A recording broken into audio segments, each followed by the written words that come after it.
മക്കൾക്ക് ക്രിസ്മസ് വെക്കേഷനൊക്കെ ആയപ്പോൾ രാവിലെ കുറച്ചൊന്ന് ഉറങ്ങി എണീക്കാന്ന് വിചാരിച്ച് എണീറ്റപ്പാണ് ഹസ്ബൻഡ് പറയുന്നത് പെട്ടെന്ന് റെഡിയാവുക, ഒരു ട്രിപ്പ് പോവാനുണ്ട്.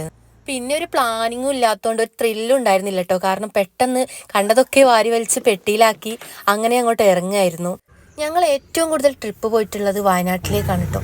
കാരണം എപ്പോഴും ഒരു ഒഴിവ് ദിവസം കിട്ടിയാൽ നേരെ ചുരം കയറിയ വയനാട് എത്തി. ഇപ്പം ഏതായാലും കുറച്ച് വലിയൊരു ഇടവേളയ്ക്ക് ശേഷമാണ് കേട്ടോ പുറത്തിറങ്ങുന്നത്. അപ്പോൾ പിന്നെ എന്തായാലും ഇറങ്ങി. അപ്പം തന്നെ നല്ല വിശപ്പുണ്ടായിരുന്നു. സമയം രാവിലെ ഇറങ്ങണം പറഞ്ഞിട്ട് ഇറങ്ങുമ്പോഴേക്കും 2 മണിയൊക്കെ ആയി. അപ്പം നല്ല വിശപ്പുണ്ടായിരുന്നു. ഫുഡ് കഴിച്ചിട്ട് ചുരം കയറാമെന്ന് വിചാരിച്ചു. അപ്പോൾ വഴിയിൽ നിർത്തി അമ്മ ഹോട്ടലിൽ കയറി. അമ്മ ഹോട്ടലിൽ നിന്ന് ഞാൻ മുമ്പും ഫുഡ് കഴിച്ചിട്ടുണ്ട്. അടിപൊളി ടേസ്റ്റുള്ള ലഞ്ചാണ് കേട്ടോ അവിടെ. നല്ലൊരു മിനി സദ്യ എന്ന് തന്നെ പറയാം. കൂടെ അതിനേക്കാൾ ടേസ്റ്റുള്ളൊരു നല്ലൊരു പായസം ഉണ്ടായിരുന്നു.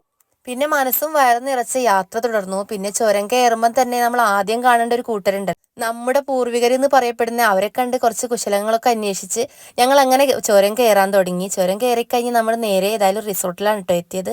സൺഡേ ആയതുകൊണ്ടും പെട്ടെന്നുള്ള ട്രിപ്പ് ആയതുകൊണ്ടും നമുക്ക് റിസോർട്ട് കിട്ടാൻ കുറച്ച് ബുദ്ധിമുട്ടുണ്ടായിരുന്നു. പിന്നെ യാത്രകൾ എപ്പോഴും ഇഷ്ടപ്പെടുന്ന ആളാണ് കേട്ടോ ഞാൻ. എന്താണെന്നറിയില്ല, എനിക്ക് എപ്പോൾ പലരും പറയുന്നത് ഞാൻ കേട്ടിട്ടുണ്ട്, തലവേദനയാണ് ഇന്ന് പോകണ്ട, ഇപ്പൊ പോകാനൊരു മൂഡില്ല, അങ്ങനെയൊക്കെ പറയുന്നത് കേട്ടിട്ടുണ്ട്. പക്ഷെ എനിക്ക് ഈ തലവേദനയാണെങ്കിലും മൂഡില്ലെങ്കിലൊക്കെ എവിടെ പോവാന്ന് പറഞ്ഞാൽ എനിക്ക് ഭയങ്കര ഇഷ്ടമാണ് കേട്ടോ. എനിക്ക് എന്തായാലും മൂഡ് ഓൺ ആവുക ചെയ്യുക പോവാന്ന് പറഞ്ഞത് കേട്ടാൽ. അപ്പോൾ ഇതാ രാവിലെ ഞങ്ങൾ കുളിച്ച് ഫ്രഷ് ആയിട്ടുണ്ട്. അപ്പോൾ ബ്രേക്ക്ഫാസ്റ്റ് വാങ്ങാൻ പോയിട്ടുണ്ട്. ഇവിടെ നമ്മൾ നേരത്തെ പറയാത്തതുകൊണ്ട് അവൈലബിൾ ആയിരുന്നില്ല. ബ്രേക്ക്ഫാസ്റ്റ് പുറത്തുനിന്ന് വാങ്ങിക്കൊണ്ട് വന്നതാണ്. മീനങ്ങാടിയാണെന്ന് തോന്നുന്നു. തൗഫീഖ് റെസ്റ്റോറൻറ്റ് അടിപൊളി, ഓരോ കറികളും ഒന്നിനൊന്നും മെച്ചായിരുന്നു. പിന്നെ റിസോർട്ടിലാണെങ്കിലും നമുക്ക് എന്റർടൈൻമെന്റിന് ഒരുപാട് ഗെയിംസിന്റെ പ്രോപ്പർട്ടീസും സ്വിമ്മിംഗ് പൂളും ഒക്കെ ഉണ്ടായിരുന്നു. അതൊന്നും ഞാൻ വീഡിയോയിൽ ഉൾപ്പെടുത്തിയിട്ടില്ല. പിന്നെ ഞങ്ങൾ അവിടുന്ന് നേരെ പോയത് എൻ്റെ ഫേവറേറ്റ് പ്ലേസ് ആയ, ഞാൻ ഒരുപാട് പോയിട്ടുള്ള ആനക്കാട്ടിലേക്കാണ് കേട്ടോ. ആനക്കാട് എന്ന് പറഞ്ഞാൽ മുത്തങ്ങ ഫോറസ്റ്റ്. ഞാൻ ഏറ്റവും കൂടുതൽ വയനാട് പോകാൻ ആഗ്രഹിക്കുന്ന ഒരു പ്ലേസ്. എല്ലാവർക്കും അറിയുമെന്നറിയില്ല, വയനാട് നമുക്ക് അടുത്തായതുകൊണ്ട് പിന്നെ ഇവിടെ എപ്പോഴും വരാനും പോകാനും എളുപ്പമാണ്.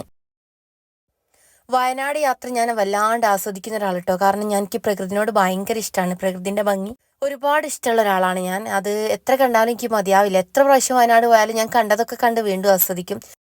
ഇന്നും കൂടെ അവിടെ സ്റ്റേ ചെയ്യണമെന്ന് വിചാരിച്ചിരുന്നു. പിന്നെ കൂടെ കുറച്ച് ബേബീസൊക്കെ ഉള്ളതുകൊണ്ട് തന്നെ ഞങ്ങൾ റിട്ടേൺ പോന്നു. അപ്പോൾ നിങ്ങൾക്കും ഈ ക്രിസ്മസ് വെക്കേഷനിൽ നല്ല മനോഹരമായ അനുഭവങ്ങൾ ഉണ്ടാവട്ടെ. അപ്പോൾ എല്ലാവർക്കും ഹാപ്പി ക്രിസ്മസ്.